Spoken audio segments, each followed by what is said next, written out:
तो एलिमेंट्स की जो पोजीशन होती है पीरियोडिक टेबल में वो कहाँ लाई कर रहे हैं उसको बताने के लिए हमें 3 पॉइंट चाहिए होते हैं, उसका ग्रुप नंबर, उसका पीरियड, उसका ब्लॉक। उसको बताने के जो तरीके हैं उसके बारे में हम बात कर रहे थे, उसी में हम नेक्स्ट क्वेश्चन लेने जा रहे हैं। क्वेश्चन जो है एलिमेंट है जिसके वैलेंस शेल मतलब अंदर की जो इनर्ट गैस है वो उसने नहीं दी, और उसके बाद जो कन्फिग्रेशन लिखा है that is 4s2 and 4p2 कहाँ लाई कर रहा होगा। 4s2 एंड 4p2 कहने का मतलब है अंदर आर्गन ऑलरेडी प्रेजेंट है और उसके बाद का कन्फिग्रेशन इसने हमें लिख के दिया है। कन्फिग्रेशन में जो सबसे बड़ा वैल्यू नज़र आ रहा है वो है 4, और जो कन्फिग्रेशन में सबसे बड़ा वैल्यू होता है उसी को हम नाम देते हैं दैट वो कहलाएगा उसका पीरियड नंबर। तो यहाँ पर इसका जो पीरियड नंबर होगा दिस वन विल बी 4। आखिरी इलेक्ट्रॉन जहाँ एंटर करता है वो चीज़ उसका ब्लॉक कहलाती है। आखिरी इलेक्ट्रॉन पी सबशेल में एंटर कर गया मतलब ये हो जाएगा पी ब्लॉक का एलिमेंट। पी के अंदर 2 इलेक्ट्रॉन जा चुके हैं, और पी के अंदर अगर 2 इलेक्ट्रॉन जा चुके हैं तो हम जानते हैं कि पी ब्लॉक के लिए जो ग्रुप नंबर डिसाइड करने का तरीका था that is 12 plus P electrons. यहाँ पी के अंदर 2 हैं, तो अगर मैं 12 प्लस 2 करूँगा तो आंसर निकल के आएगा 14, मतलब इसका ग्रुप नंबर हो जाएगा 14। जरा चेक करें ऑप्शंस जो दिए गए हैं सामने। इसके लिए लिखा था यहाँ पर कि ऑप्शंस के लिए एक बार इसको एलिमिनेट कर देता हूँ, जो अपन ने आंसर निकाला था उसको देख लेते हैं अपन क्या क्या आंसर यहाँ से आने वाले हैं। सबसे पहले चेक करें भाई पीरियड नंबर 3rd, 4th और 3rd। पीरियड नंबर 3rd नहीं है तो मतलब पीरियड नंबर 4th के 2 ऑप्शन हमारे पास बचे। पी ब्लॉक आया था, यहाँ पर ग्रुप नंबर लिखा है 4th A और यहाँ पर लिखा है 2nd B। 2nd B का मतलब तो निकलता है कि ये डी ब्लॉक का हो गया, तो वो ऑप्शन तो एलिमिनेट हो गया। आंसर निकल के आएगा 4th पीरियड और 4th A। 4th A का मतलब ये हो जाएगी कार्बन फैमिली और वहाँ से एलिमेंट लाई कर रहा होगा। आगे चलते हैं। ऐसा एलिमेंट जिसका इलेक्ट्रॉनिक कन्फिग्रेशन जो है वो सामने यहाँ लिखा हुआ है। इलेक्ट्रॉनिक कन्फिग्रेशन है 4f14, 5d0 और 6s2। ज़रा इसको तरीके से अगर लिखें तो देखो क्या कहेंगे। ज़ेनॉन थी जो इनर्ट गैस इसके पहले आई होगी, और उसके बाद का कन्फिग्रेशन अगर चेक करें तो कन्फिग्रेशन बनेगा 6s2, उसके बाद बनेगा 4f14, उसके बाद बनेगा 5d0। डी में तो कुछ गया नहीं है, मतलब डी ब्लॉक का तो ऑप्शन ही एलिमिनेट हो गया। चलिए कन्फिग्रेशन में तो सबसे बड़ा वैल्यू निकाल देगा 4, 5 और 6, तो यहाँ पर मैं कह सकता हूँ कि इसका पीरियड नंबर जो होगा वो हो जाएगा 6। आखिरी इलेक्ट्रॉन 6s के बाद भरा है 4f में, और f में जाने का मतलब हो गया कि इसका जो ब्लॉक होगा ये कहलाएगा f ब्लॉक एलिमेंट, और f के अंदर 14 है। और कभी भी अगर आपको पता चलता है कि जो एलिमेंट है वो f ब्लॉक का है तो इसका ग्रुप नंबर तो फिक्स्ड है, या तो 3 या फिर 3rd B, दोनों में से कोई भी ऑप्शन में लगेगा, एक ही आंसर आ जाएगा। तो ये f ब्लॉक का एलिमेंट है जिसके अंदर 4f में 14 रखा हुआ है। चेक करें भाई यहाँ पर इसके ऑप्शंस के लिए मैं एक बार ये आंसर जो अपन ने निकाला है उसको मैं एलिमिनेट कर लेता हूँ। ज़रा आंसर चेक करना आप ज़रा इसको देख के क्या क्या आ रहा है। सबसे पहले डी ब्लॉक, एफ ब्लॉक और एस ब्लॉक आपने निकाल ही लिया कि एफ ब्लॉक का है, ये ऑप्शन हट गया, ये ऑप्शन भी हट गया, एफ ब्लॉक वाले ऑप्शन बचे हैं। अच्छा, इसके अलावा ग्रुप नंबर यहाँ 14th ग्रुप लिखा है, वहाँ 3rd B लिखा है, ये एफ ब्लॉक का एलिमेंट है, मतलब इसका ग्रुप नंबर कौन सा होगा 3rd B। ये आंसर निकल के आ गया। फिर से आगे बढ़ते हैं। In general maximum number of outermost shell electrons in S, P, D and F block कितने होने वाले हैं। अब आउटरमोस्ट शेल के इलेक्ट्रॉन अगर निकालने हैं तो देखो इसके लिए आपको क्या चीज़ ध्यान में रखनी है। सब शेल के बारे में आप जानते हैं, एस सब शेल में आते हैं 2, पी में 6, डी में 10 और एफ में 14। ये उनकी कैपेसिटी है। मैजिक नंबर जो इनके करस्पॉन्डिंग आते थे एस की वजह से 2, पी के आते ही 8, उसके बाद 18 और उसके बाद 32, ये उनके मैजिक नंबर आते हैं। पर यहाँ पर आपसे शेल के अंदर पूछा है कि आउटरमोस्ट शेल में जब ये ब्लॉक होंगे तो कितने इलेक्ट्रॉन्स या कितने एलिमेंट्स उसके अंदर आ सकते हैं। चलिए इलेक्ट्रॉन्स के लिए जानना है तो सबसे पहले आपको हम बताते हैं कि इनका जो जनरल इलेक्ट्रॉनिक कन्फिग्रेशन है वो क्या क्या है। एस ब्लॉक का जो जनरल इलेक्ट्रॉनिक कन्फिग्रेशन होता है वो होता है NS2। पी ब्लॉक के लिए जनरल कन्फिग्रेशन होता है NS2 और NP1 से लेकर 6 तक। डी ब्लॉक का जनरल कन्फिग्रेशन होता है N-1D 1 से लेकर 10, और NS के अंदर होता है 0 से लेकर 2। F ब्लॉक के लिए जनरल कन्फिग्रेशन होता है n-2f, F में चल रहा होता है 1 से लेकर 14, n-1d और चल रहा होता है 0 से 1 और NS में चल रहा होता है 2। आपको क्वेश्चन ने बोला है outer most shell. Outer most shell का मतलब हो गया n, एक अंदर वाला होता तो n-1, एक और अंदर वाला होता n-2। तो आउटर मोस्ट शेल की बात करनी है। आउटर मोस्ट शेल को एक और नाम दिया जाता है अल्टीमेट, तो फिर n-1 को नाम देते हैं पेनल्टीमेट और n-2 को नाम देते हैं प्री पेनल्टीमेट या फिर एंटी पेनल्टीमेट। तो आपको यहाँ अल्टीमेट शेल के लिए आंसर निकालना है, मतलब जब n का वैल्यू 4 हो या 3 हो या जो भी हो आउटर मोस्ट शेल के करस्पॉन्डिंग। S जो चल रहा होता है वो n के बराबर चल रहा होता है। n के बराबर S में अभी 2 इलेक्ट्रॉन है, मतलब S ब्लॉक के आउटर मोस्ट शेल में मैक्सिमम इलेक्ट्रॉन हो सकते हैं 2। P जब चल रहा होता है NS और NP हैं, दोनों ही n के बराबर है, मतलब आउटर मोस्ट शेल है। S के अंदर आ गए हैं 2, P के अंदर मैक्सिमम 6, S के 2 और P के 6, तो मैक्सिमम इलेक्ट्रॉन्स हो जाएंगे 8। तो दूसरा जो आउटर मोस्ट शेल में चलेगा वो होगा 8। D ब्लॉक के अंदर जो आपने D काम में लिया वो तो n-1 वाला है, पर n-1 वाला तो हमें काम में लेना नहीं है, हमें तो n से मतलब है। NS के अंदर मैक्सिमम 2 हो सकते हैं, तो फिर से आउटर मोस्ट शेल के अंदर नंबर ऑफ इलेक्ट्रॉन हो जाएंगे 2। F जब आपने काम में लिया तो F काम में आया n-2 वाला, उसको हमें काम में नहीं लेना। इसके साथ D काम में आया n-1 वाला, काम में नहीं लेना। इसके साथ S जो काम में आया है वो n वाला है, उसको काम में लेना है और उसके अंदर मैक्सिमम हो सकते हैं 2। तो आंसर निकल के आता है 2, 8, 2, 2। तो ये आउटर मोस्ट शेल यानी कि n के करस्पॉन्डिंग निकलने वाली वैल्यूज को हमें काम में लेना था और उसके करस्पॉन्डिंग आंसर आया है 2, 8, 2, 2। चलिए इसको हटा देते हैं और जरा ऑप्शन की तरफ ध्यान देते हैं। ऑप्शन क्या निकल के आए हैं इसके, चेक करें। आंसर जो निकल के आया है 2, 8, 2, 2, मतलब आंसर जो हो जाएगा वो होगा सेकंड। तो ये उसके आंसर को रिप्रेजेंट कर रहा होगा आउटर मोस्ट शेल के n के लिए। इन टर्म्स को ध्यान रखिएगा, n मतलब अल्टीमेट, n-1 पेनल्टीमेट और n-2 प्री पेनल्टीमेट, ये उसके करस्पॉन्डिंग शेल को रिप्रेजेंट करने वाले होते हैं। चलिए आगे बढ़ते हैं। फिर से क्वेश्चन लिखे हैं और क्वेश्चन वही तीनों पॉइंट को बताने के लिए उनका ग्रुप, उनका पीरियड और उनका ब्लॉक क्या होने वाला है, ये एलिमेंट की पोजीशन को आइडेंटिफाई करवाएगा। चलिए सबसे पहला जो क्वेश्चन लिखा है उसके अंदर कन्फिग्रेशन दिया हुआ है ज़ेनॉन के बाद। अच्छा, ज़ेनॉन के बाद जो कन्फिग्रेशन है आप उसके अंदर नोटिस करें तो आपको पता चलेगा कन्फिग्रेशन थोड़ा आगे पीछे लिखा हुआ है। अब अगर कन्फिग्रेशन आगे पीछे लिख के दिया है तो हमारा खुद का रेस्पॉन्सिबिलिटी है कि हम उसको आपबाउ प्रिंसिपल के अकॉर्डिंग जमाएं। आपबाउ प्रिंसिपल के अकॉर्डिंग जमाने का देखो मतलब क्या निकला, मतलब इस कन्फिग्रेशन को अगर लिखना पड़ा तो सबसे पहले आपने लिखा ज़ेनॉन और उसके बाद आप इस कन्फिग्रेशन को लिखेंगे तो कन्फिग्रेशन बनेगा 6s2, उसके बाद बनेगा 4f14, नेक्स्ट वन बनेगा 5d10 और उसके बाद बनेगा 6p3। ज़रा चेक करके बताना कन्फिग्रेशन में सबसे बड़ा वैल्यू क्या नज़र आया, 6, तो मतलब इसका पीरियड नंबर जो हो जाएगा वो होगा 6। आखिरी इलेक्ट्रॉन कहाँ पर एंटर कर रहा है, P में, मतलब कौन से ब्लॉक का एलिमेंट हो गया, P ब्लॉक, और P के अंदर इलेक्ट्रॉन्स गए हैं 3 और ग्रुप नंबर निकालने का तरीका 12 प्लस P वाले इलेक्ट्रॉन, P में 3 है, 12 प्लस 3 करेंगे तो आंसर निकल के आएगा 15, तो ये हो गया 15th ग्रुप।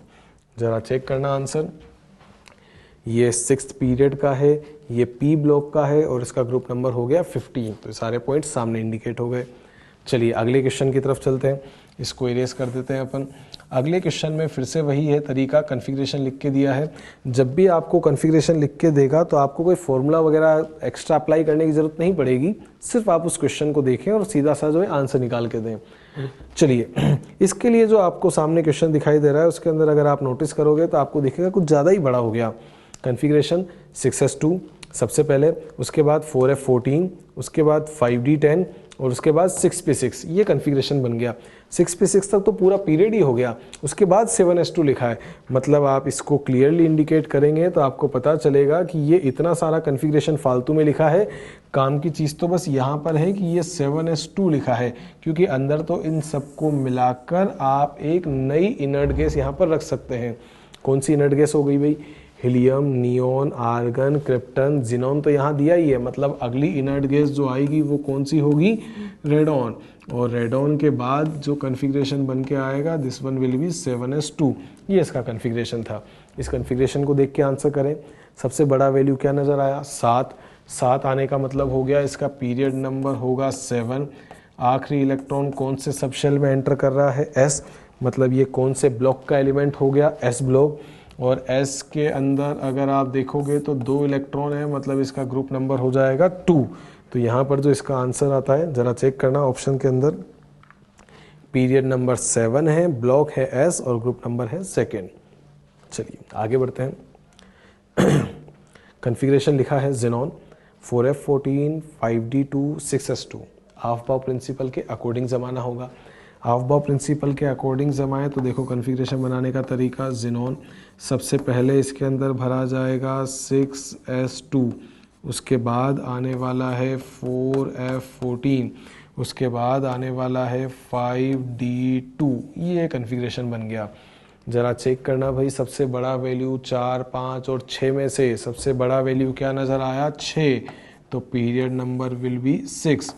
आखिरी इलेक्ट्रॉन कहाँ एंटर कर रहा है, डी में।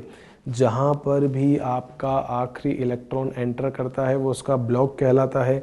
तो मतलब ये कौन से ब्लॉक का एलिमेंट हो गया, डी ब्लॉक।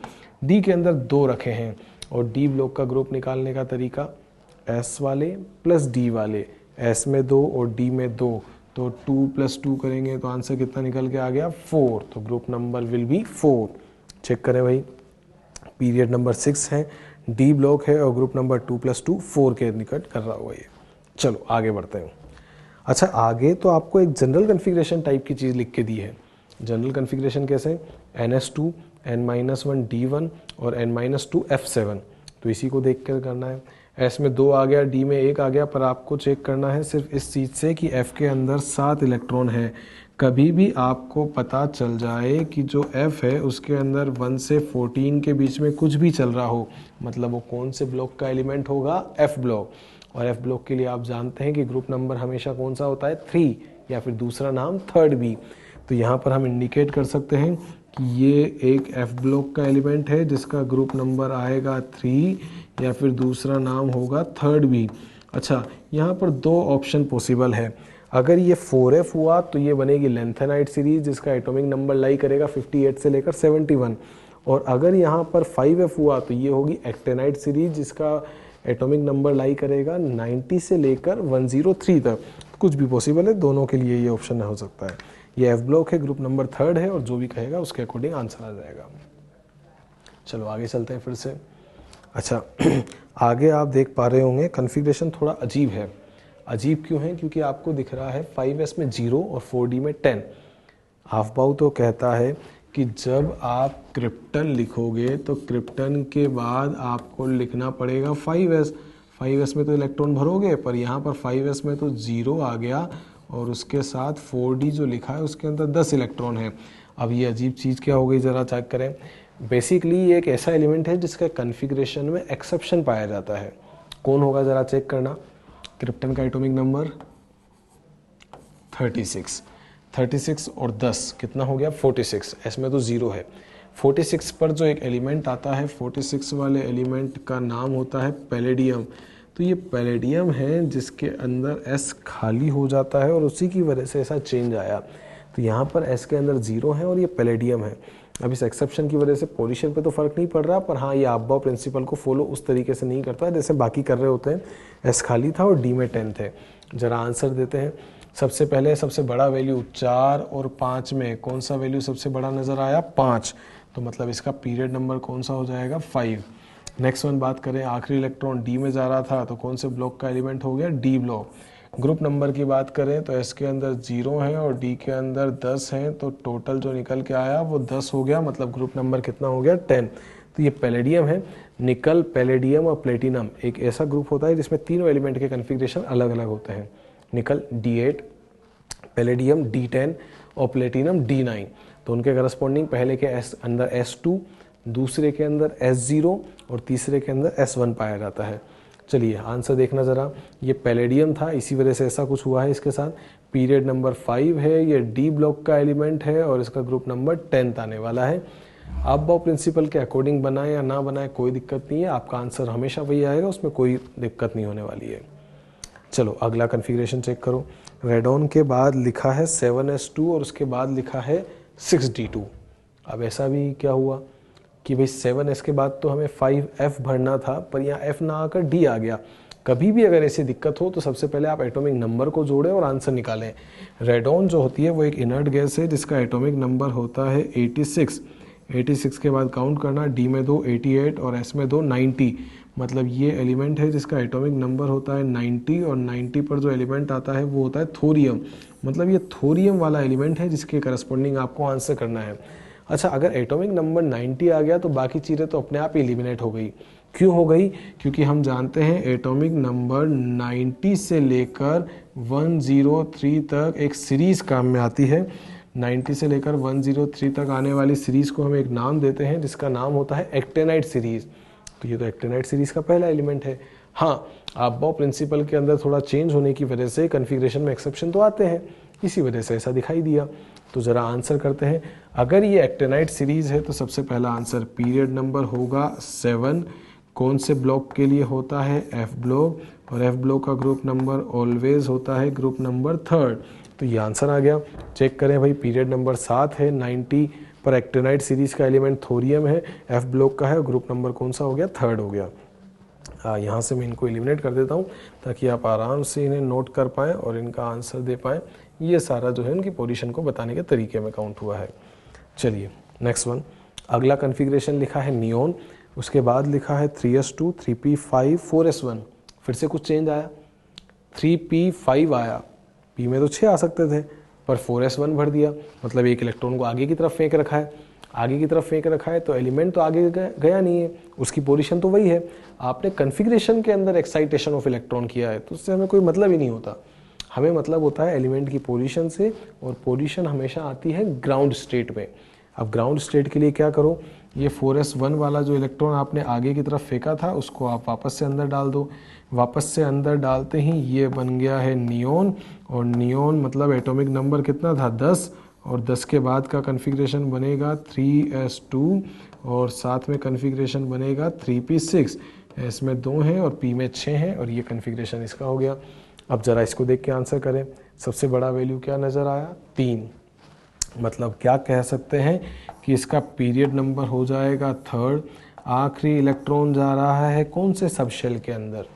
p, और अगर p सबशेल में गया तो मतलब ये कौन से ब्लॉक का एलिमेंट हो गया? p ब्लॉक, और p के अंदर 6 इलेक्ट्रॉन्स हैं तो 6 + 12 आंसर निकल के आया 18। 18 ग्रुप में कौन पाए जाते हैं?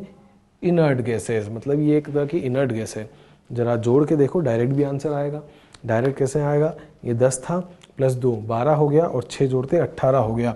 18 एटॉमिक नंबर पर आने वाला एलिमेंट होता है आर्गन, तो ये तो आर्गन इनर्ट गैस की पोजीशन को हमने इंडिकेट किया है।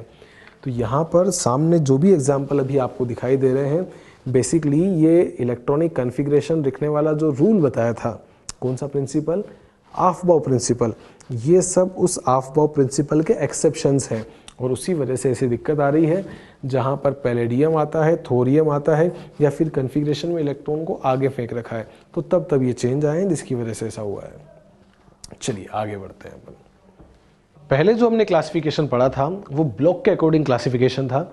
ब्लॉक का मतलब रहा आखिरी इलेक्ट्रॉन जिस सबशेल में एंटर करता है वो चीज़ उसका ब्लॉक कहलाती है, और उसके अकॉर्डिंग हमने एलिमेंट्स को क्लासीफाई किया था 4 तरीके से। नाम दिया था S, P, D and F block.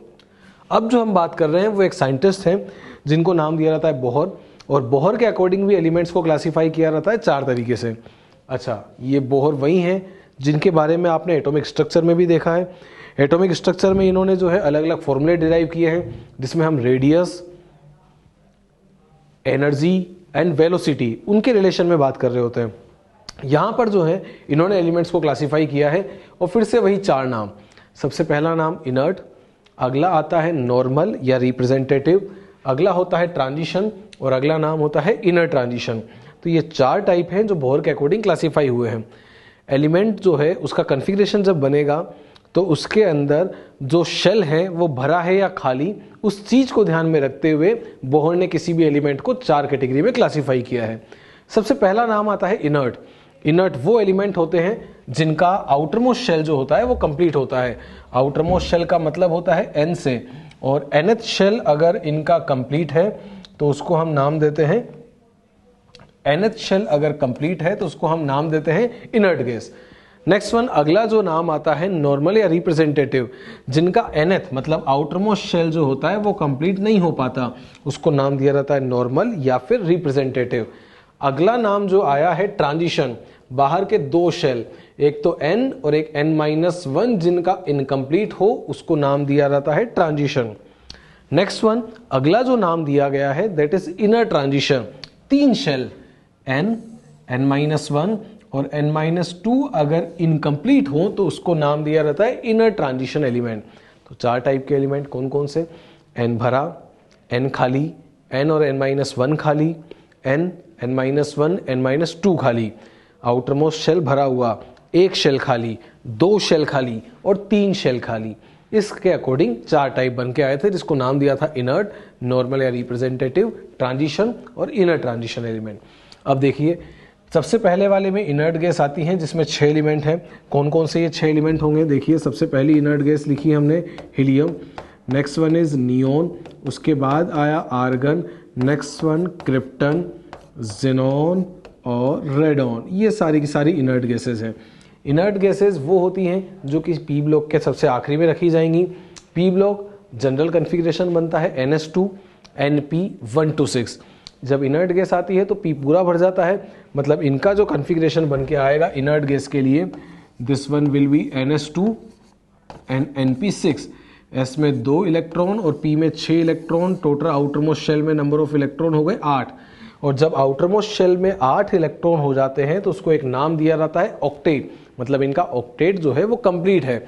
और अगर ऑक्टेट कंप्लीट हो गया तो इन्हें बॉन्ड बनाने की जरूरत नहीं होती है, इसलिए ये केमिकली इनर्ट होते हैं, they are very less reactive. सभी इनर्ट गैस इसको फॉलो कर रही होती है सिवाय हीलियम के, क्योंकि हीलियम का कन्फिग्रेशन बन के आता है 1s2, तो वो ऑक्टेट रूल को फॉलो नहीं कर पा रहा। पर वहां पर भी एक रूल लग रहा है जिसको नाम देते हैं ड्यूप्लेट, मतलब इसके आउटरमोस्ट शेल में 2 इलेक्ट्रॉन हो गए। अच्छा, पहला वाला शेल पूरा भर चुका है क्योंकि पहले वाले में 1s ही आता है और इसके अंदर 2 आ गए, तो डेफिनेटली तो सही है कि आउटरमोस्ट शेल कंप्लीट हो गया। दूसरी कैटेगरी नाम दिया था नॉर्मल या रिप्रेजेंटेटिव, जिनका आउटरमोस्ट शेल खाली होता है उसको नाम दिया जाता है नॉर्मल या फिर रिप्रेजेंटेटिव एलिमेंट। चलिए, इसके अंदर आ रहे होते हैं S और P ब्लॉक के एलिमेंट हैं, बस एक्सेप्ट करके लिखा है इनर्ट गैस। इनर्ट गैस को अलग से क्यों लिखना पड़ा, क्योंकि इनर्ट गैस तो ऑलरेडी आ चुकी है, उनका N भर चुका था इसलिए उनको नहीं लेना पड़ा। तो S और P ब्लॉक के एलिमेंट नॉर्मल या रिप्रेजेंटेटिव कहलाते हैं। S ब्लॉक के लिए अगर आपसे पूछा जाए जनरल कन्फिग्रेशन, तो हम जानते हैं कन्फिग्रेशन बनता है NS1 से लेकर 2। अगर P ब्लॉक का कन्फिग्रेशन आपसे पूछा जाए तो कन्फिग्रेशन बनता है NS2 और NP126। तो ये कन्फिग्रेशन बनता है S के लिए और वो P के लिए। पर ज़रा काम की बात, इसमें S और P ब्लॉक आता है एक्सेप्ट इनर्ट गैस। अगर इनर्ट गैस नहीं आने वाली है मतलब P में 6 तो नहीं हो सकता, तो P के 6 को हमें हटाना होगा। अगर मैंने P के 6 हटा दिए तो मतलब 6 नहीं आएगा, सिर्फ और सिर्फ कितना आ सकता है, 5। एक और दिक्कत सुनिए यहाँ पर, अगली दिक्कत क्या हुई, P में आपने कम से कम 1 भरा और ज़्यादा से ज़्यादा 5 भरा, 6 तो आप नहीं भर पाएंगे क्योंकि 6 पे तो इनर्ट गैस आएगी। पर P में अगर एक वैल्यू जो है न्यूनतम हो गई, यानी इसमें लीस्ट वैल्यू आपको कम से कम 1 रखना पड़े, तो दिक्कत देखो क्या होगी। जिस टाइम पर हम S ब्लॉक बना रहे होते हैं उस टाइम तक P चालू भी नहीं हो पाता, मतलब S में 1 गया तब तक P नहीं होना चाहिए, S में 2 गया तब भी P नहीं होना चाहिए, और जब P चालू होगा तो उसके बाद P में 1 2 3 4 5 6 आएगा। तो मतलब काम की बात ये रही कि आपको यहाँ P को 1 से चालू नहीं करना, P को आपको चालू करना होगा 0 से। अब P को 0 से चालू करने का सिग्निफिकेंस समझिए क्या बना, जब S ब्लॉक चल रहा होगा तो उस टाइम पर P के अंदर नंबर ऑफ इलेक्ट्रॉन्स कितने रहे होंगे, 0। मतलब S में 1 था तो P में 0, S में 2 था तब भी P में 0, और उसके बाद P में आएगा 1 2 3 4 5, 6 नहीं आ सकता क्योंकि 6 पे इनर्ट गैस बन जाएगी। तो इनका जो जनरल कन्फिग्रेशन बनता है नॉर्मल या रिप्रेजेंटेटिव एलिमेंट्स का NS1 से 2 और NP 0 से 5, 6 नहीं आएगा, इनर्ट गैस हटानी है, और 1 नहीं आया, 0 से चालू किया। ये सारे एलिमेंट हैं, 38 एलिमेंट हैं। तो वो एलिमेंट तो इस हिसाब से आ गए कि कितने S वाले हैं कितने P वाले हैं, सबको इंक्लूड करके इनके अंदर रख दिया गया। अगला वाला जो नाम बना है उसको मैंने नाम दिया है ट्रांजिशन एलिमेंट। ट्रांजिशन मतलब जिनमें बाहर के 2 शेल खाली हों। कौन कौन से 2, एक तो N और एक N-1 शेल खाली होंगे। D ब्लॉक के जो एलिमेंट्स होते हैं वो ट्रांजिशन कहलाते हैं accept 12th group. 12th group जो है उसको एक और इन्होंने नाम दिया है सेकेंड बी, जो आप जानते हैं जिंक, कैडमियम, मरकरी और यूयूबी, इन्हें हम ट्रांजिशन नहीं मानते। एक डी की सीरीज में आते हैं 10, अगले में 10, फिर से 10 और फिर से 10, टोटल 40 एलिमेंट थे जो डी ब्लॉक में आते थे। ग्रुप नंबर 12 हटा दिया, मतलब 4 हट गए। कौन कौन से 4 हट गए? जिंक, कैडमियम, मरकरी और यूयूवी। तो जो बचे हुए एलिमेंट हैं वो कितने हो गए? 36। तो 36 एलिमेंट्स इसके अंदर आ जाते हैं और ये जो है डी ब्लॉक के एलिमेंट है। बाहर के 2 शेल खाली होने चाहिए, एक तो n और एक n-1। एग्जाम्पल लेते हैं, देखो आप समझ पाएंगे इस चीज़ को। जैसे मैंने एलिमेंट लिखा है आयरन, जिसका कन्फिग्रेशन मैं बनाने वाला हूँ एटॉमिक नंबर 26 से। शुरुआत करें अगर कन्फिग्रेशन की तो बनेगा 1s2, उसके बाद आया 2s2, नेक्स्ट वन हो गया 2p6, उसके बाद आया 3s2, फिर आया 3p6, उसके बाद आया 4s2 और 20 हो चुके हैं, और उसके बाद आया है 3d6। ये कन्फिग्रेशन बना है आयरन के लिए। अब यहाँ पर आपको अगर शेल इंडिकेट करना पड़े, ये था पहला शेल, ये था दूसरा शेल, ये था तीसरा शेल और ये था फोर्थ वाला। आउटर मोस्ट शेल उसे कहते हैं जो कि सबसे आखिरी में भरा गया हो और n का वैल्यू 4 है, सबसे बड़ा वैल्यू n है और n के करस्पॉन्डिंग यहाँ 4 है, तो ये आउटर मोस्ट है। और ये एक अंदर वाला है, तो इसको मैंने नाम दिया n-1। ज़रा देख के बताएं, आउटर मोस्ट शेल भरा है या खाली? अगर n की बात कर रहा हूँ तो n के अंदर आप अभी 4s की बात कर रहे हैं, और 4s जो है शेल है कि सब शेल है? 4s एक सब शेल है, शेल तो है फोर्थ, और फोर्थ शेल अभी तक इनकम्प्लीट है क्योंकि फोर्थ के अंदर 4s के साथ 4p भी आना था, पर अभी तक तो 4p चालू भी नहीं हुआ। और अगर 4p चालू नहीं हुआ तो हम कहेंगे वो 4s सब शेल तो भर गया, पर फोर्थ शेल अभी तक कंप्लीट नहीं हुआ, तो कहेंगे इसका nth शेल इनकम्प्लीट है। n-1 को चेक करें, s में 2 है, p में 6 है और d के अंदर भी 6 है। d के अंदर कैपेसिटी 10 इलेक्ट्रॉनों की है, पर अभी तक तो 6 ही है। क्या कहेंगे, भरा है कि खाली है? खाली है। और अगर खाली है तो n-1 भी इनकम्प्लीट है। जिनके 2 शेल इनकम्प्लीट होते हैं उसी को नाम दिया जाता है ट्रांजिशन एलिमेंट। और कौन से ब्लॉक के लिए? तो कहेंगे डी ब्लॉक के एलिमेंट हो गए। चलिए, डी ब्लॉक ट्रांजिशन में आ गया था सिवाय ग्रुप नंबर 12 के। अब 12 को क्यों नहीं लिया, जरा उसका भी रीजन समझिए। 12th वाले को ना लेने का लॉजिक ये है क्योंकि कभी भी चाहे एटॉमिक फॉर्म हो या फिर आयनिक फॉर्म, ये जो डी था ये खाली नहीं होना चाहिए था, पर इनका डी जो है यहाँ पर तो खाली है, पर वो ऐसे हैं जिनका डी हमेशा भरा हुआ होता है। जैसे कि फॉर एग्जांपल उन्हीं में से एक एलिमेंट को ले लेते हैं, जिंक लिखा। जिंक एटॉमिक नंबर कितना होता है जिंक का? 30। चलिए 30 के करस्पॉन्डिंग अगर कन्फिग्रेशन बनाना हुआ शुरुआत से, क्या बनेगा? 1s2, नेक्स्ट वन बना 2s2, 2p6, उसके बाद बन के आया दिस वन इज 3s2, उसके बाद बना है 3p6, next one is 4s2 और उसके बाद बना है 3d10। ये कन्फिग्रेशन है जो कि जिंक के लिए बनाया। सबसे बड़ा वैल्यू अगर आप इसके अंदर नोटिस करेंगे 4, इसको मैंने नाम दिया n, आउटर मोस्ट शेल।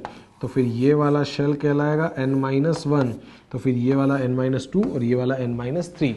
देख के बताएं, nth शेल में इलेक्ट्रॉन जो है वो कितने हैं? 2।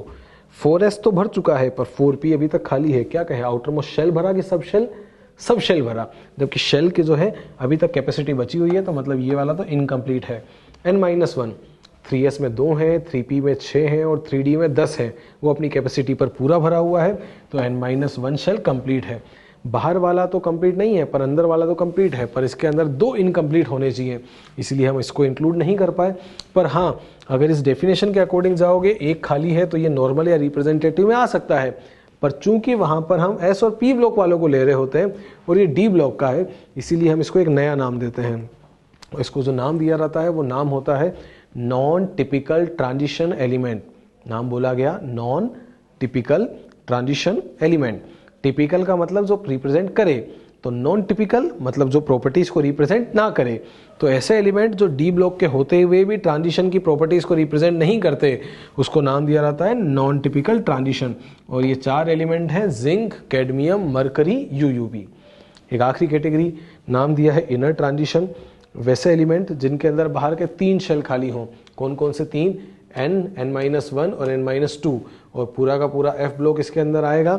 f ब्लॉक मतलब एक तो आएगी लेंथेनाइट सीरीज जहां 14 आएंगे, एक आएगी एक्टेनाइट सीरीज जहां पर भी 14 आएंगे, और दोनों को ऐड करके टोटल नंबर ऑफ एलिमेंट कितने हो जाएंगे? 28। तो ये तरीका था जिसके अकॉर्डिंग बोहर साइंटिस्ट ने एलिमेंट्स को क्लासीफाई किया था 4 तरीके से: इनर्ट, नॉर्मल या रिप्रेजेंटेटिव, ट्रांजिशन और इनर ट्रांजिशन। इसमें आती है इनर्ट गैसेस सारी की सारी, जनरल कन्फिग्रेशन NS2 NP6, इसमें आते हैं S and P block, general configuration NS1 से 2 और NP 0 से 5। यहाँ पर ध्यान रखने वाली बात, S और P N के बराबर चलते हैं और N जो होता है वो अपने पीरियड को रिप्रेजेंट करता है, इसीलिए पीरियड का रिप्रेजेंटेशन देने की वजह से इनको एक नाम दिया था रिप्रेजेंटेटिव एलिमेंट। नेक्स्ट वन है डी ब्लॉक वाले, जिसको नाम देते हैं ट्रांजिशन, और सारा डी ब्लॉक आएगा सिवाय ग्रुप नंबर 12 के। और एक आखिरी एफ ब्लॉक वाले हैं जिसको हम नाम देते हैं इनर ट्रांजिशन एलिमेंट। ये है साइंटिस्ट बोहर का क्लासिफिकेशन। चलिए आगे बढ़ते हैं। कुछ वो टर्म्स जिनकी हमें यहाँ पर बात करनी है, ये वो टर्म्स हैं जो कि पीरियोडिक टेबल में कुछ कुछ जगह पर हमारे काम में आती हैं। देखो क्या क्या हैं वो टर्म्स। सबसे पहला जो नाम दिया गया है जिसको हम यहाँ पर बोल रहे हैं डायगोनल रिलेशनशिप, मतलब अपने डायगोनली पाए जाने वाले एलिमेंट के साथ रिलेशनशिप दिखाना। हर एक एलिमेंट की प्रॉपर्टी है कि वो अपने ग्रुप के साथ तो प्रॉपर्टीज में सिमिलरिटी दिखाएगा, पर अगर कोई एलिमेंट अपने ग्रुप के अलावा किसी अगले ग्रुप के साथ प्रॉपर्टीज में सिमिलरिटी दिखाए तो उस रिलेशनशिप को नाम दिया जाता है डायगोनल रिलेशनशिप। जैसे कि फॉर एग्जांपल लिथियम की प्रॉपर्टीज अगर हम बात करें तो सोडियम से तो मिलनी ही चाहिए क्योंकि वो सेम ग्रुप का है, पर लिथियम की प्रॉपर्टीज कुछ किससे भी मैच करती हैं, मैग्नीशियम। कैसी प्रॉपर्टीज, जैसे कि फर्स्ट ए के जो ज़्यादातर एलिमेंट हैं वो आयनिक बॉन्ड बनाते हैं, पर जो लिथियम है वो कोवेलेंट बॉन्ड का फॉर्मेशन करता है। अगर लिथियम कोवेलेंट बॉन्ड बनाता है तो जो मैग्नीशियम है वो भी कोवेलेंट बॉन्ड का फॉर्मेशन करता है। प्रॉपर्टीज में सिमिलरिटी की बात हुई। नेक्स्ट वन, बात करें बेरिलियम की, अपने ग्रुप के साथ तो सिमिलरिटी दिखाता है, साथ ही साथ बेरिलियम की प्रॉपर्टीज में सिमिलरिटी होती है एल्यूमिनियम के साथ। लॉजिक देखें क्या कहें, जो सेकंड ए वाले हैं उसको हम नाम देते हैं एल्कलाइन अर्थ मेटल सिवाय बेरिलियम के। क्यों नहीं कहते, क्योंकि वो जो है एल्कलाइन अर्थ मेटल का मतलब उनका सबका नेचर बेसिक है, पर बेरिलियम के जो कंपाउंड बनते हैं वो बेसिक नहीं होते, उनका नेचर होता है एम्फोटेरिक, जस्ट लाइक एल्यूमिनियम, क्योंकि इसके कंपाउंड्स का नेचर भी एम्फोटेरिक होता है। नेक्स्ट वन लिखा गया बोरोन, वो एल्यूमिनियम के साथ तो सिमिलरिटी दिखाता है, साथ ही साथ उसकी प्रॉपर्टीज में सिमिलरिटी आती है सिलिकॉन के साथ भी। तो ये सब वो एलिमेंट हैं जो अपने ग्रुप के अलावा किसी अगले ग्रुप के साथ भी प्रॉपर्टीज में सिमिलरिटी दिखाते हैं और इसी को नाम दिया जाता है डायगोनल रिलेशनशिप। लॉजिक पूछा जाए क्या सेम है तो कहेंगे इनका आयनिक पोटेंशियल। आयनिक पोटेंशियल एक टर्म है जिसको हम फाई कहते हैं और फाई एक रेशो है चार्ज अपॉन साइज का रेशो। तो जिनके लिए ये रेशो सेम हो जाएगा उनके अंदर ये रिलेशनशिप पाई जाएगी और ये रिलेशनशिप है जिसको हम क्या नाम देते हैं, डायगोनल रिलेशनशिप। अगला नाम जो यहाँ पर लिखा है उसे नाम दिया है हमने टिपिकल एलिमेंट। टिपिकल वर्ड अभी थोड़ी देर पहले भी हमारे काम में आया था। टिपिकल हमने कहा था नॉन टिपिकल से। नॉन टिपिकल मतलब जो प्रॉपर्टीज को रिप्रेजेंट ना करे, तो जो प्रॉपर्टीज को रिप्रेजेंट कर दे फिर उसको नाम दिया जाएगा टिपिकल एलिमेंट। ऐसे एलिमेंट जो अपने ग्रुप की प्रॉपर्टीज को रिप्रेजेंट करते हैं उसको नाम दिया जाता है टिपिकल एलिमेंट। पूछा जाए कौन है तो कहेंगे थर्ड पीरियड वाले। थर्ड पीरियड के एलिमेंट ये लिखे गए हैं, sodium, magnesium, aluminium, silicon, phosphorus, sulphur, chlorine. ये एलिमेंट हैं जो कि अपने ग्रुप की स्टडी के लिए आइडियल है। मतलब अगर हमें ग्रुप नंबर फर्स्ट के बारे में जानना है तो हमें सिर्फ सोडियम के बारे में जानना है और बाकी सब वही काम कर रहे होंगे जो सोडियम कर रहा है। उनकी वैलेंसी, उनका ऑक्सीडेशन स्टेट, उनके कंपाउंड के फॉर्मूले वो सब सोडियम के जैसे होंगे। अच्छा, इन्हीं को क्यों माना, जो एलिमेंट ऊपर की तरफ आते हैं उन्हें आइडियल माना जाता है। सबसे ऊपर पहला पीरियड आया था जिसके अंदर हाइड्रोजन और हीलियम था, पर वहाँ तो 2 ही आए इसलिए उसको तो हम नहीं ले सकते। अगला आया second period, lithium, beryllium, boron, उसको तो ले सकते थे पर उनको भी नहीं लिया। लॉजिक है क्योंकि उनका साइज छोटा है। साइज छोटा होने से क्या होगा, उनके पास sufficient number of orbitals available नहीं है। जैसे कि फॉर एग्जांपल मैं बात करूं, नाइट्रोजन जो है वो तो है सेकंड पीरियड का और फास्फोरस जो है वो है थर्ड पीरियड का। जब आप नाइट्रोजन की बात करेंगे तो उसके अंदर आप 2s और 2p को भरेंगे, जबकि जब फास्फोरस को बात करेंगे तो आप 3s और 3p को भरेंगे। पर ध्यान रखने वाली बात, थर्ड पीरियड के अंदर 3s और 3p तो है पर 3d खाली पड़ा हुआ है, क्योंकि 3d थर्ड में आता तो है पर उसको भरा जाता है फोर्थ पीरियड के साथ। अब अगर वो 3d जो है वैकेंट है तो उसको आप काम में ले सकते हैं। काम में कैसे लोगे, देखो उसका तरीका क्या, आप इलेक्ट्रॉनों को प्रमोट करके वहां फेंक सकते हो और अगर आपने इलेक्ट्रॉनों को प्रमोट करके वहां फेंका तो आपने 3d को काम में ले लिया और अगर आपने काम में लिया तो आपने ज्यादा बॉन्ड का फॉर्मेशन किया। जैसे कि फॉर एग्जाम्पल नाइट्रोजन जो है वो NCl3 बनाता है, पर वहाँ NCl5 नहीं बन पाता। जबकि फॉस्फोरस की बात करें तो वो PCl3 भी बनाता है और PCl5 भी बनाता है। क्यों बना पाया? क्योंकि उसका साइज बड़ा था और उसके पास d ऑर्बिटल था। तो ये ड्रॉबैक है जो कि सेकंड पीरियड वालों को हटा देता है। इसीलिए हमने सेकंड पीरियड वालों को ना लेके कौन से पीरियड वालों को लिया? थर्ड। तो थर्ड पीरियड के जो एलिमेंट हैं वो अपने ग्रुप के लिए आइडियल हैं, वो वही प्रॉपर्टीज शो करते हैं तो पूरा ग्रुप दिखाता है, इसीलिए उनको नाम दिया जाता है टिपिकल एलिमेंट्स। सेकेंड वालों को हटाने का लॉजिक, एक तो साइज छोटा, IP की वैल्यू ज़्यादा, EN ज़्यादा, तो ये कुछ लॉजिक है जिससे उसको डिस्कार्ड किया है। चलिए नेक्स्ट वन, अगला पॉइंट जो नाम दिया है वो है ट्रांस यूरेनिक। जैसा कि नाम से ही पता चलता है इनका रिलेशन यूरेनियम के साथ है। ऐसे एलिमेंट जिनका एटॉमिक नंबर 92 से ज़्यादा है, मतलब जो यूरेनियम के बाद आते हैं, उनके लिए माना जाता है कि वो सब यूरेनियम के ऊपर न्यूक्लियर रिएक्शन करके ही बनाए गए हैं। और अगर न्यूक्लियर रिएक्शन करके यूरेनियम से बनाए हैं तो उनको एक नाम दिया जाता है, that is transuranic elements. अच्छा, ये यूरेनियम कहाँ आता है? यूरेनियम एक सीरीज़ है जिसको हम नाम देते हैं एक्टिनाइट सीरीज, उसके अंदर पाया जाने वाला एलिमेंट है। 90 से लेकर और 103 तक ये सीरीज चल रही होती है। 90 पर थोरियम आया, उसके बाद 91 और 92 पर ये एलिमेंट आ गया जिसके बारे में हम बात कर रहे थे, यूरेनियम। यूरेनियम के बाद वाले एलिमेंट जो होते हैं वो मैनमेड हैं, मतलब हमने बनाए हैं, या फिर सिंथेटिक है क्योंकि उनको न्यूक्लियर रिएक्शन करके बनाया जाता है। तो उसके बाद अब जितने भी एलिमेंट आने वाले हैं उन सबके लिए कॉमन नाम काम में लिया जाता है जिसको हम बोलते हैं ट्रांस यूरेनिक। 93 से लेकर 103 तक तो चल रहे थे वो तो थे F ब्लॉक के, 104 से लेकर 112 तक चल रहे थे D ब्लॉक के, और इसके बाद में भी अगर आएंगे तो वो होंगे P ब्लॉक के। ये सारे के सारे एलिमेंट जो हैं वो यूरेनियम से ही बने हुए माने जाते हैं, इसीलिए इनको नाम दिया जाता है ट्रांस यूरेनिक एलिमेंट, या फिर एक और नाम ट्रांस यूरेनियम एलिमेंट, वो इसके लिए काम में लिया जा सकता है। अच्छा, यूरेनियम का एक और होता है जिसका नाम है पिच ब्लेंड, फॉर्मूला होता है U3O8। क्या नाम बोला गया है? Pitch blend. इस यूरेनियम का जो ओर है 92 एटॉमिक नंबर वाला यूरेनियम, इसी से ये अगले एलिमेंट जो है मतलब 93 जिसका नाम होता है नेपचूनियम, उसके बाद अगला एलिमेंट आया एटॉमिक नंबर 94 जिसको नाम दिया प्लूटोनियम। ये इसी यूरेनियम के ओर से ट्रेसेस की फॉर्म में निकाले जाते हैं, इसीलिए इन दोनों एलिमेंट को एक और नाम दिया जाता है, इनको कहा जाता है नेचुरल ट्रांस यूरेनिक एलिमेंट। दो एलिमेंट है, प्लेनेट के नाम पर इनका नाम रखा है नेपचूनियम और प्लूटोनियम, तो इनको एक और टर्म नाम दिया नेचुरल ट्रांस यूरेनिक, क्योंकि ये इस ओर में से ट्रेसेस की फॉर्म में निकले। अदरवाइज ये यूरेनियम के बाद वाले सब जो है ट्रांस यूरेनिक तो है ही, क्योंकि सबको यूरेनियम से बनाया गया है। इसके पहले भी कुछ ऐसे थे जो कि मैनमेड एलिमेंट थे, जैसे कि फर्स्ट मैनमेड एलिमेंट था TC, नाम दिया जाता है टेक्नीशियम, D ब्लॉक का एलिमेंट है। मेंडलीफ जो है अपनी पीरियोडिक टेबल में इसके लिए जगह छोड़ के गया था। उसका नाम देने का एक तरीका था कि वो पहले वाले एलिमेंट के हिसाब से अगले के बारे में बताता था। जैसे उसने नाम दिया था एका मैंगनीज, जो आके जाके नाम बना था टेक्नीशियम। एक लेंथेनाइट सीरीज के अंदर भी आता है PM, नाम होता है प्रोमेथियम। तो ये कुछ पहले वाले मैनमेड एलिमेंट हैं, और उसके बाद यूरेनियम के बाद तो सभी को मैनमेड कहा जाता है। तो ये सब सिंथेटिक एलिमेंट होते हैं। अगर इस एक्टिनाइट सीरीज के बारे में पूछा जाए कि क्या ये पूरी सीरीज रेडियो एक्टिव है और पूरी की पूरी मैनमेड है, तो एक तो सही है पर दूसरा गलत है। ये पूरी की पूरी रेडियो एक्टिव है, पर ये मैनमेड पूरी की पूरी नहीं है। मैनमेड होते हैं इसके बाद वाले। नेचुरल हैवीएस्ट एलिमेंट पूछेगा तो कहेंगे यूरेनियम 92 नेचुरल हैवीएस्ट एलिमेंट है, और उसके बाद जो भी आए हैं वो सब सिंथेटिक एलिमेंट है, उन सबको हमने यूरेनियम से बनाया है। चलिए आगे बढ़ते हैं। कुछ इंपॉर्टेंट पॉइंट, ये सब बेसिकली वही पॉइंट्स हैं जिनके बारे में हम पहले से पढ़ चुके हैं।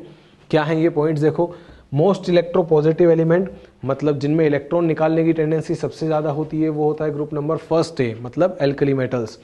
नेक्स्ट होता है मोस्ट इलेक्ट्रोनेगेटिव, जिनमें इलेक्ट्रॉन गेन करने की टेंडेंसी सबसे ज़्यादा हो, 7th A, मतलब हेलोजेंस। हेलोजेंस इलेक्ट्रॉन एक्सेप्ट करना प्रीफर करते हैं। ऐसा ग्रुप जिसमें सारे ही गैसियस एलिमेंट हो, जीरो ग्रुप, क्योंकि इनर्ट गैसेस सारे के सारे गैसियस हैं। ऐसा ग्रुप जिसके अंदर जीरो वैलेंसी हो, तो इस ग्रुप को जीरो भी कहा जाता है, क्योंकि इनमें कंबाइन करने की टेंडेंसी नहीं होती। क्योंकि पूछा जाए क्यों नहीं होती, तो लॉजिक है क्योंकि इनका ऑक्टेट हो चुका है। पीरियोडिक टेबल में gaseous element, basically periodic table में तीनों टाइप के एलिमेंट हैं, सॉलिड, लिक्विड और गैस। सॉलिड तो सबसे ज़्यादा होते हैं, कुछ कुछ ऐसे भी हैं जो गैसियस है और कुछ कुछ लिक्विड भी हैं। लिक्विड है जैसे फर्स्ट A में आने वाले दो एलिमेंट सीजियम और फ्रेंशियम हैं। इसके अलावा अगर देखें गैलियम, जिसको हम हाई टेम्परेचर थर्मोमीटर में काम में लेते हैं। नॉर्मल थर्मोमीटर बनाने के लिए काम में आता है मरकरी। एक नॉन मेटल जो कि लिक्विड फॉर्म में पाया जाता है वो है ब्रोमीन, और मरकरी के ही नीचे आने वाला एक और एलिमेंट UUB। ये सारे लिक्विड स्टेट में होते हैं। गैसियस स्टेट में कौन कौन आता है, तो ये देखिए hydrogen, nitrogen, oxygen, fluorine, chlorine और बाकी सारी नोबल गैसेस। कौन कौन सी नोबल गैसेस, 5 तो ये हो गए और 6 noble gases, helium, neon, argon, krypton, xenon और रेडॉन, ये सारे इसके अंदर आ गए। ब्रोमीन ऐसा है जो कि नॉन मेटल में पाया जाने वाला एक ही नॉन मेटल है जो लिक्विड स्टेट में होता है, और बाकी 112 मान के चलोगे तो बाकी सारे जो 95 है वो सॉलिड है। 0 और 18 ग्रुप के अंदर सारी गैस है, क्योंकि इनर्ट गैसेस गैसियस फॉर्म में होती हैं। क्यों होती है, क्योंकि उनके अंदर सबसे वीक टाइप का फोर्स ऑफ अट्रैक्शन होता है। जितने भी बॉन्ड आप पढ़ेंगे आगे जाके उनमें आपने देखा है कि सबसे वीक टाइप का फोर्स ऑफ अट्रैक्शन होता है वॉन डेर वाल, और वॉन डेर वाल के अंदर भी सबसे वीक टाइप का होता है लंदन डिस्पर्जन फोर्स। तो इनर्ट गैसेस को आपस में जोड़ के रखने के लिए लंदन डिस्पर्जन फोर्स रेस्पॉन्सिबल है, और वो सबसे वीक होता है, इसीलिए सारे के सारे गैसियस फॉर्म में होते हैं। सेकेंड ग्रुप में काफ़ी सारे गैसियस एलिमेंट हैं जैसा कि आपने देखा, और पीरियोडिक टेबल का जो सबसे बड़ा ग्रुप है जिसमें 32 एलिमेंट पाए जाते हैं वो ग्रुप नंबर 3 या 3rd बी है। कैसे कहा होगा, देखो ग्रुप नंबर 3 या 3rd बी के अंदर हमें 4 एलिमेंट तो नज़र आते हैं, दैट इज सेकेंड, ईयर, लाइंगे, एसी, और इन 4 के अलावा लेंथेनाइट सीरीज, और यहाँ पर आती है एक्टेनाइट सीरीज। तो ये टोटल जो है 28 तो एफ ब्लॉक के हैं और 4 डी ब्लॉक के हैं। टोटल नंबर ऑफ एलिमेंट जो होते हैं 32। तो पीरियोडिक टेबल का जो सबसे बड़ा ग्रुप होता है वो ग्रुप नंबर 3rd है, और उसके अंदर मैक्सिमम नंबर ऑफ एलिमेंट्स आते हैं 32।